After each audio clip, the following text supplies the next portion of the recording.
May the words of my mouth and the meditation of my heart be acceptable in thy sight, O Lord, our strength and our Redeemer. When I was at Christchurch, the preaching rotas were down to me. It was a convention in any cathedral that the sermon on Trinity Sunday should be given by the best theologian. But when it came to the crunch, you could always guarantee that the canon professors would have accepted engagements in other places that wanted an authoritative sermon. So in the end, we always had to make do with what we had, which was generally me. So I've got a lot of experience of trying to make the doctrine of the Trinity accessible, readily able to be grasped. And I can report that it simply doesn't work. Every image you come up with, every neat illustration will be met not only with the name of the heresy that it reproduces, but also a list of the people who were burned at the stake for proposing it. It just doesn't work. Wisdom, you realise, wisdom isn't to do with understanding deep mysteries. No, it's not to do with understanding them. It's to do with acknowledging the things that can't be explained, acknowledging what cannot be explained. Because not only are we contemplating the God who said, as the heavens are higher than the earth, so are my ways higher than your ways, and my thoughts than your thoughts. We're also shackled to a particular time, an exact place, that can form no idea of an omnipresent God who exists not just in the time you happen to be in, but in eternity. I've spoken to you many times about the Hebrew view of time. We think of the future being ahead of you, out in front, you march forward boldly into it. And the past, obviously, is what you've left behind. It's behind you. But that is not the way that the Hebrews saw it. For them, the past was what you knew, was what you could see, so it was spread out all in front of you. You could say, oh, look, there's Adam in the garden, and Moses over there. Oh, they're crossing the Red Sea, that kind. Oh, look, Nehemiah and Ezra, and they're rebuilding the temple. The past was all there for you to inspect, and the present, of course, was all around you, but you couldn't turn your head and see the future behind you. The future was still hidden from you. And it's almost like a sort of as if you're in a sphere, or at least the top half of a sphere, with the past, the present, and the future behind you. Now, there's nothing primitive about that idea of time. It's just one way of picturing the reality that contains us. And there is a corresponding Hebrew view of space, a three-decker universe with the earth that we're on, the ocean, the water under the earth, and the heavens above. This doesn't perhaps, of course, it doesn't represent modern knowledge, but it does more or less correspond with how we actually interact with the current limits of our habitat. Elon Musk may yet achieve his ambition to be buried on Mars, but the Milky Way as a whole will be totally unimpressed. Well, if you imagine both those images I've given you of time in a kind of sphere and the universe, really space, also in a kind of sphere, kind of three-decker thing around us. But if you can imagine those two spheres put together to make the whole of time and the whole of space. If you do that, combine them as one, then we end up with something like Julian of Norwich's famous vision of God's love for the universe. In this, Julian said, in this he showed me a little thing, the quantity of a hazelnut lying in the palm of my hand. It was as round as any ball. I looked upon it with the eye of my understanding, and I thought, what may this be?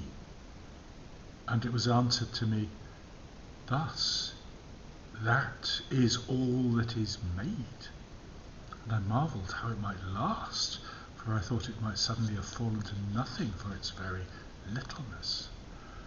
That's a beautiful vision, one worth remembering and cherishing. But it does show up the problem, because God seems to be outside the universe of space and time. He's outside the universe of space and time, looking in. He can hold it in the palm of his hand, but he can't find a way into it. And that really is the problem of today, Trinity Sunday. It was St. Augustine who raised the problem in his characteristically accessible way. If God lives in eternity, Augustine says, if God lived in eternity, if all moments of time are equally present to him, then he can't engage with the world in time.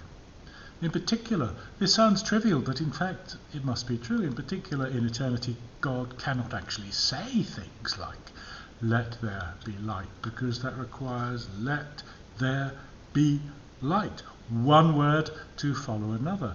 And if you're going to do that, you need the passage of time.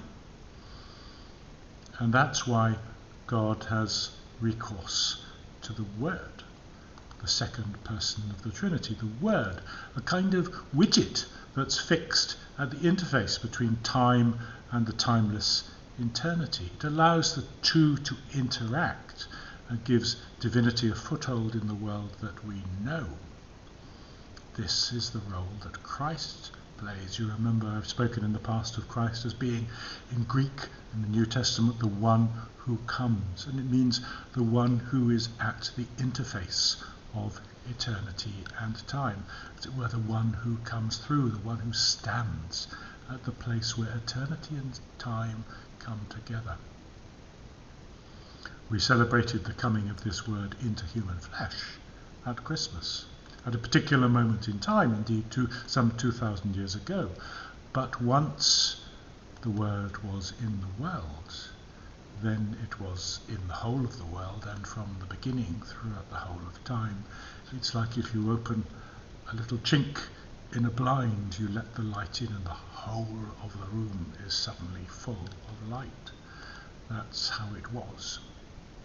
And because it was life and breath to humans, this coming of God in the world, because it was life and breath to humans, because it was powerful and dynamic, because it was spirit, as God is a force of life rather than just rocks, water, minerals and heat, we call this divine life in the cosmos Spirit, Holy Spirit. And so at least I've mentioned all three persons of the Godhead, Father, Son and Holy Spirit. It's very fast, and I'm sorry for that. I've mentioned it, but I've hardly dealt with the connections between them. And if I lingered on it and tried to do that, I wouldn't actually be able to add anything useful at all. It's an inexplicable mystery, as I said, and all I can do really is to indicate the parameters of its inexplicability. So I'll come back to safer ground.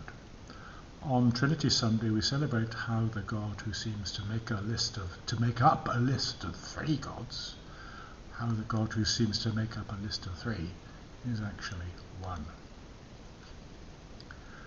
Remember how the crowd said to Jesus, "Show us the Father, and we shall be satisfied." Jesus replied that he and the Father were one.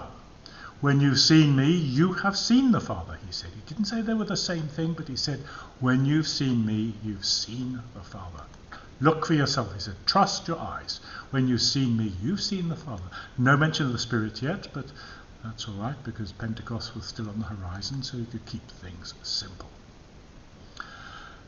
Well, keeping things simple, I'd nonetheless like to offer you a profound intellectual tool to help you understand, a key to the problem that many of you have, without knowing, had at your disposal since childhood.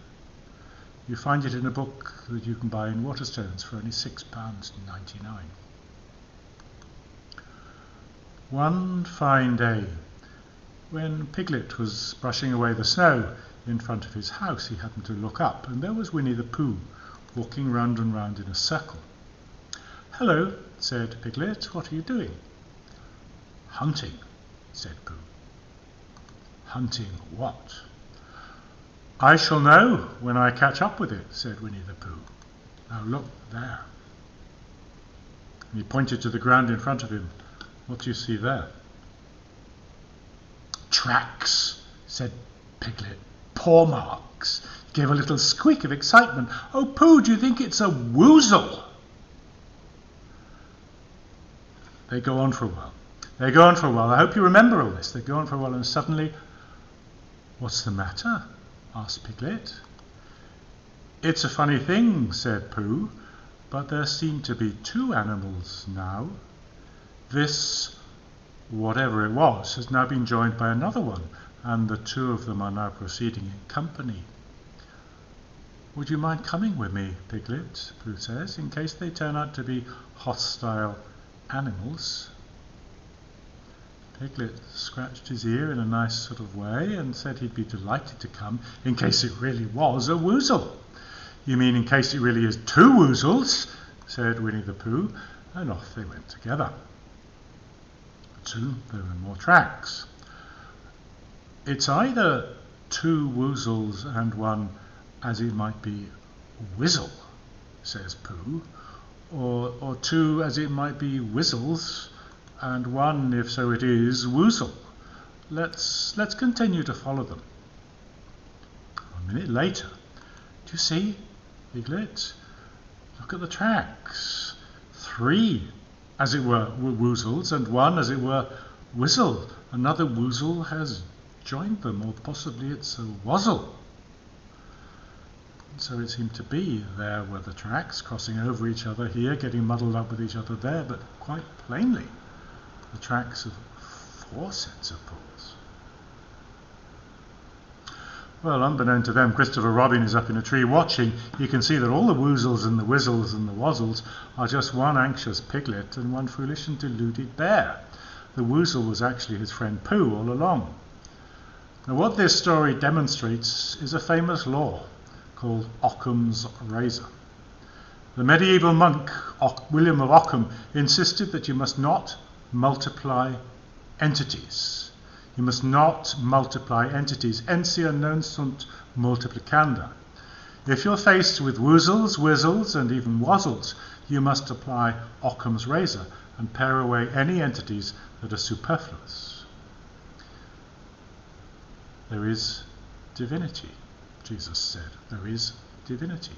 And you can see the whole world, the entire cosmos, dripping and overflowing with divinity. But don't start dividing it up. Don't portion it out.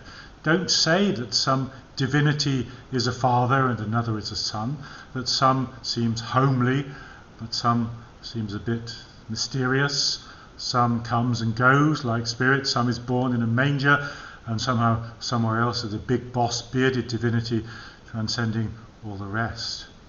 No, says Jesus, it's a WYSIWYG God. It's a WYSIWYG God. What you see is what you get. See me, says Jesus, and you've seen it all. Apply Occam's razor and understand that the only belief required is in one glorious, transcendent woozle who actually turns out to be someone you already know. Someone who comes to meet you in bread and wine. Someone you encounter whenever the word is proclaimed. Someone you see in the face of your neighbour. Apply Occam's razor, I say.